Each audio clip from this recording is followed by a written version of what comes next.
¿Qué tal, señoras, señores? Bienvenidos una semana más a este espacio de la entrevista. Aquí en Televigo contamos en esta ocasión con la presencia al otro lado del ordenador de Enrique Mayón, secretario general de ASIME, de la Patronal del Metal. Enrique, ¿qué tal? Muy buenas tardes. Hola, buenas tardes. Muchísimas gracias por atender la llamada de Televigo. Bueno, la primera pregunta es saber cómo está aguantando este sector, el sector del metal, todas las industrias que lo componen, esta situación de pandemia que atravesamos por el coronavirus hace unos meses. Pues antes y durante el estado de alarma se hablaba de la dificultad de conseguir EPIs, equipos de protección individuales, de conseguir geles, lo cual dificultaba un poco el trabajo. No sé a día de hoy si hay algún tipo de afectación y si eso, cómo repercute en el día a día de las distintas industrias de este sector del metal, Enrique. Bueno, pues realmente, por hacer un resumen de todas las actividades de un sector amplio como es el metal, podríamos decir que estamos sobre todo ejecutando contratos ya firmados a principios de año o incluso en 2019. Por lo tanto, creemos que vamos a terminar con un 2020 aceptable, teniendo en cuenta pues este impacto de la pandemia que en general obviamente ha afectado, porque aunque somos empresas mayormente muy internacionalizadas y normalmente con contratos con previsiones a varios años, como digo, afecta a los desplazamientos y sobre todo Sí. afecta a la confianza de los inversores que repercute pues, en esos grandes proyectos, ¿no? Por lo tanto, afectación un poco desigual dependiendo de la actividad, pero afectación al fin y al cabo, no ya con el tema de EPIs, que eso sí está superado, pero sí en tema de negocio. Precisamente hablas de un poco de desigualdad entre las distintas industrias. Estoy pensando, por ejemplo, en la automoción. Ahí vemos ese tractor, como es el grupo PSA, que está prácticamente ahora mismo en máximos, con esos nuevos turnos de fin de semana o incluso también con nuevos empleados en el taller de baterías. En el sector naval vemos como algunos astilleros también están, bueno, pues al 100%. No sé, pregunto si a lo mejor en el sector aeronáutico, las empresas de componentes, estoy pensando en Delta o alguna más, hablas que son realmente contratos de otros años, pero si se está dejando notar algo más debido, porque a que vuelan menos aviones y hay, por lo tanto, algo más de incertidumbre en el sector turístico y en la movilidad internacional. No sé si es el más afectado o no. Pues sí, sin duda, dentro de lo que es el sector metal y de la polivalencia y multiactividad que tienen muchas de nuestras empresas, los vinculados a la industria aeronáutica y aeroespacial están pues muy afectados, ¿no? Muy afectados porque además veníamos de unos números muy buenos, íbamos hacia unos números también pues muy optimistas para los próximos años y la caída está siendo y va a ser pues brutal, ¿no? Sinceramente, muy impactante. En el ámbito de la industria naval va un poco por astilleros en lo que es a Sí. nivel local, pero en general también está afectando, por ejemplo, al segmento de cruceros, que era uno de los segmentos que estaban más en boga. Y como dices, en industria de automoción y fabricación de elementos de transporte, mejor y prácticamente en la actualidad hay una afectación que podríamos cifrar en torno a un 8-10% de caída respecto a lo previsto, ¿no? Por lo tanto, la actividad de automoción es la que mejor resiste. En el ámbito naval, ámbito aeronáutico, estructuras metálicas, la caída es relevante y va a serlo más todavía.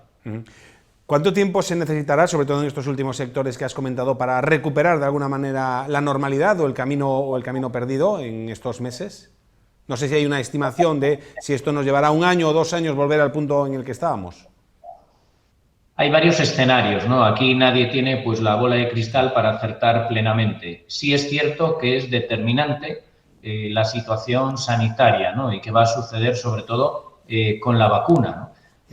Para el escenario optimista, creemos que la industria en Galicia podría estar alcanzando niveles de 2019 en torno a 1 año y medio, 2 años. Eso sería la versión optimista a la cual sinceramente yo me sumo, ¿no? Hay visiones ya más pesimistas que hablan de actividades que no recuperarán hasta dentro de 3 o 4 años su nivel de actividad, porque va a costar mucho recuperar pues esa confianza. Hablamos, por ejemplo, de la industria aeronáutica, incluso de la industria de oil and gas, pero como digo, mayormente en ASIME nos sumamos y nos apuntamos a la versión y escenario optimista que estaríamos hablando pues 1 año y medio, 2 años para recuperar esos niveles. Bueno, y a todo esto nos ha caído hace unos días pues un jarro de agua fría. Hablo de esa sentencia del Tribunal Europeo de Justicia, en concreto en el sector naval, que habla de que efectivamente finalmente habrá que devolver esas bonificaciones fiscales por el antiguo tax lease. No afecta obviamente a los astilleros, pero sí a los financiadores, a las empresas, a los bancos que estaban detrás. No sé qué valoración se hace desde ASIME de esta sentencia y qué repercusión puede llegar a tener. Bueno, la valoración es negativa, sin duda alguna. Sí es cierto, como bien dices, Miguel, que no afecta directamente a los astilleros y a la industria auxiliar, pero sí indirectamente, ¿no? Claro. Realmente se perjudica la confianza. Es cierto que es un sistema ya caduco, ya pasado, que se extinguió, pero las recuperaciones que se citan y que se habla de más de 120 millones de euros son muy relevantes para inversores que han estado a nuestro lado durante muchos años y años muchas veces duros para la industria naval. Por lo tanto, valoración negativa, sorpresa, y confiemos que en el recurso que se plantee desde distintos organismos de España se consiga dar la vuelta a esa resolución que es inesperada, que es sorpresiva y además nos parece injusta. Sí nos gusta al mismo tiempo destacar que el nuevo sistema de tax lease está garantizado desde el inicio, es inatacable y por lo tanto llamamos a la confianza de los claro. Inversores y armadores en el naval español y en el naval gallego. Claro, porque aquí se rompería con el antiguo el principio de seguridad jurídica, ¿no?, que es fundamental para que cualquiera que quiera entrar en este sector, en este caso como financiador, lo haga. Tú hablas, Enrique, de que este nuevo tax lease está completamente asegurado, pero sí que se manda un poco ese mensaje desde el Tribunal Europeo, aunque sea del viejo, de preocupación, entiendo, ¿no?, que hay que llamar a la calma, claro. Pues sí, como digo, el nuevo sistema garantía al 100% ya de inicio, desde el principio de los contratos. El antiguo vamos a intentar que, como digo, que se cambie la resolución y lo que está más que claro es que hay unos lobbies y grupos de presión que todos conocemos, sí. En este caso, sin duda, uno de los más destacados, el lobby holandés en todo lo que tiene que ver con la construcción naval y el transporte marítimo, parece que han conseguido lo que inicialmente pretendían y, desde luego, fue un mal inicio por parte del comisario Almunia y que todavía tenemos confianza, como digo, de una vez presentado el recurso, podamos volver a la situación anterior, que era realmente la que nos esperábamos, no esperábamos esta resolución negativa. Un problema que ya colea desde hace años, porque esto es un asunto que ya lleva, pues yo creo que prácticamente los últimos 8, 9, 10 años, lo cual habla también siempre, en todo lugar, ¿no?, de la lentitud con la que actúa la justicia, ¿no? Eso de seguridad jurídica, si hay que esperar 10, 12 años a que la situación se aclare, pues tampoco juega a favor, ¿no?, del demandado, claro. Así es, hablamos de seguridad jurídica y también de confianza legítima, que es uno de los principios europeos y jurídicos que argumentamos en su día. Es decir, si alguien no te dice que está sobrando irregularmente, pues tú sigues, obviamente, una vez que tienes los parabienes del gobierno español y de todas las entidades europeas, porque no dijeron nada en contra, ¿no? Ahora bien, una vez que esa presión de esos lobbies hace efecto, pues nos encontramos con este expediente y, como digo, que finalmente pues parece que sale mal en esta instancia, pero que confiamos que cambien el tiro porque han errado y además golpean a inversores en un sector determinante para Europa. Si no recuerdo mal, corrígeme si me equivoco, España llegó a denunciar también el sistema que tienen los Países Bajos. No sé en qué punto está esa demanda, si sigue su curso, si se ha parado, si ha sido estimada o desestimada. No sé si tienes conocimiento al respecto, noticias al respecto, Enrique. Sí, esa demanda pues está todavía vigente, no se conoce la resolución.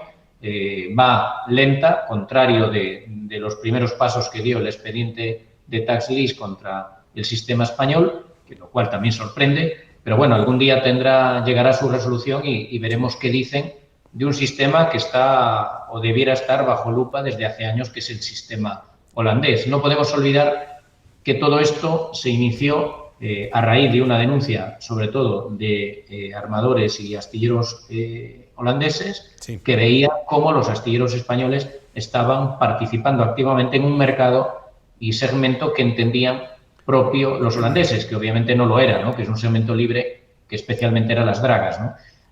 Por lo tanto, es un tema comercial, un tema de lobby, pero que nosotros nos agarramos a la normativa y a esa confianza legítima de inversores en las autoridades, ¿no? Por lo tanto, confiemos por el bien de la industria en general, no solo del naval, que finalmente cambien la resolución y se acepte el recurso que se presentará en las próximas semanas. Bueno, si hablamos de astilleros con nombre propio, te voy a preguntar por Barreras. Tú hablabas hace unos minutos del segmento del crucero de lujo, que se podía ver de alguna manera repercutido por esta situación de pandemia que todo lo ralentiza. Escuchábamos hace unas semanas al nuevo presidente del astillero, a Protero, asegurando que al margen de este barco de lujo para Ritz-Carlton Yacht Collection, se iban a hacer otros dos, uno que arrancaría a finales de este 2020 y un tercero que se iniciaría a inicios del próximo año 2021. Bueno, entiendo que es una noticia positiva, no sé si se ve con cierto recelo o no, si nos la creemos del todo o no, y qué supondría en caso de ser verdad para la industria auxiliar. Bueno, nosotros desde luego confiamos en el proyecto de Ritz-Carlton desde el inicio. Nosotros creemos que es una suerte contar con este tipo de compañías en Galicia y en Vigo. Por lo tanto, debemos ayudarla, confiamos en sus proyectos, confiamos en esas explicaciones y en esos augurios de Douglas Protero, con el que mantenemos una comunicación constante y prácticamente diaria, lo cual agradecemos públicamente y claramente. Ese es el camino, el del diálogo, el de intentar coordinar bien astilleros e industria auxiliar, pero también es cierto que las empresas auxiliares que han participado en el proyecto actual EBRIMA y en los anteriores necesitan algún tipo de garantía mayor para poder trabajar con comodidad y con confianza. Eso lo sabe la dirección de Barreras, esperemos que dé una solución próximamente, pero como digo, que quede claro que tanto ASIME como Uninaval confiamos en los proyectos de Ritz-Carlton para el astillero Barreras. Hablas de esos problemas de la industria auxiliar a la que todavía se le adeudan bueno, pues una serie de cobros precisamente por este EBRIMA, por toda la problemática que gira en torno a este crucero de lujo y que ha acabado pues como ha acabado incluso con un cambio, ¿no?, en la dirección, en la propiedad del astillero. Sí, hablamos de cobros pendientes del EBRIMA, también del proyecto Javila y del proyecto Armas. Estamos intentando con la dirección del astillero que se explique ese plan de futuro, ese plan de negocio que parece que comenzará con estos dos nuevos barcos casi gemelos al EBRIMA y bueno, la afectación para la industria auxiliar, si eso se produce, pues lógicamente serán 3, 4, 5 años de una buena carga de trabajo en un segmento además que es muy interesante para Galicia y para Vigo, que es el segmento de los cruceros de lujo. Porque ASIME y Uninaval confían en que Ritz-Carlton Yacht Collection, a través de su filial, ha venido para quedarse en Barreras, más allá de estos 3, digamos, cruceros de lujo, si se confirman los otros 2, pero hay también esos barcos para Javila, que, bueno, al final quedaron en nada, pero parece ser que se está buscando una solución. Hay confianza de que hayan venido a Vigo para quedarse más allá de sus intereses como empresa con la construcción de 2, 3 o los que sean, ¿no? Hombre, lo normal sería que sí. Yo creo que cualquiera que analice la situación ve que no se compra un astillero para hacer pues una reventa en 2 o 3 años, no tendría ningún sentido. En este caso, la dirección nueva de Barreras está claro que apuesta por el segmento de cruceros de lujo. Ven y están comprobando que es posible hacerlos en Vigo, entre la dirección del astillero y la industria auxiliar, y por lo tanto nosotros no podemos hacer otra cosa que no sea confiar en que eso es así, en que es una gran firma, en que esa división de Ritz, lógicamente, tiene detrás mucha historia y mucho prestigio, y vamos a intentar ayudarles para que sea realmente un éxito su llegada a Vigo y que sea pues un éxito a largo plazo. Abriendo una puerta a un segmento, decíamos, el de crucero de lujos, muy interesante, ¿no?, para el sector naval. Hace unos años hablábamos de los buques offshore o de otro tipo de barcos que se construían aquí en nuestras gradas. Ahora parece que estamos abriendo la puerta a un nuevo nicho de mercado que presenta un gran valor añadido, como es esto de los cruceros, ¿no? Es muy interesante hacer cualquier tipo de barco, pero más si cabe lo es este tipo de barco por todo lo que hay detrás, ¿no?, por todo lo que supone. Sin duda alguna, ¿no? Realmente con este nuevo segmento, porque es nuevo prácticamente, realmente la industria naval de Vigo estaría trabajando en todos los segmentos que tienen que ver con la construcción naval. Eso es algo casi único a nivel mundial, en un lugar relativamente pequeño, un espacio sobre todo de metros cuadrados, que hablamos sobre todo de orillamar y de marín, pues en un espacio reducido de territorio, poder participar en pesqueros, en oil and gas, en barcos de apoyo a plataformas petrolíferas, en buques escuela y en cruceros y otros, ¿no? Por lo tanto, eso es un gran valor, la polivalencia, la multiactividad, y ojalá se consolide.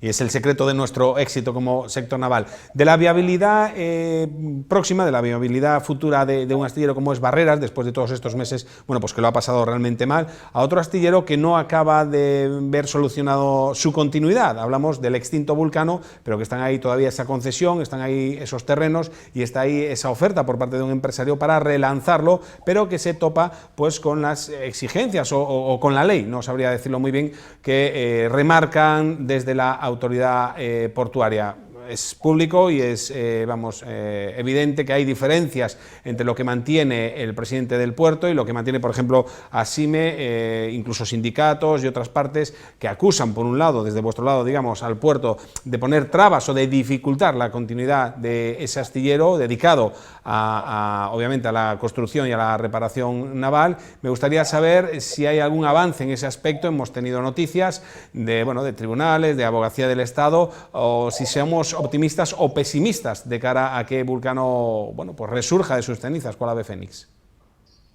Bueno, nosotros realmente creo que ha quedado más que claro, ¿no?, y palpable cuál es la idea de ASIME sobre esas instalaciones, que deben ser unas instalaciones que se dediquen a construcción y reparación naval, no porque sea interesante solo para ASIME, sino es interesante para la ciudad, porque hablamos de la posibilidad de crear como mínimo 400, 500 empleos, llegando incluso a 1.000 o 1.300 empleos si se hace una inversión adecuada. Nosotros conocemos algún proyecto del cual nos fiamos y hemos respaldado en su día. Parece que el proyecto que está cercano es el dirigido y capitaneado por José Alberto Barreras. Correcto. No conocemos el proyecto. Estaremos atentos y sin duda vigilantes a que en esas instalaciones se vaya a realizar construcción y reparación naval.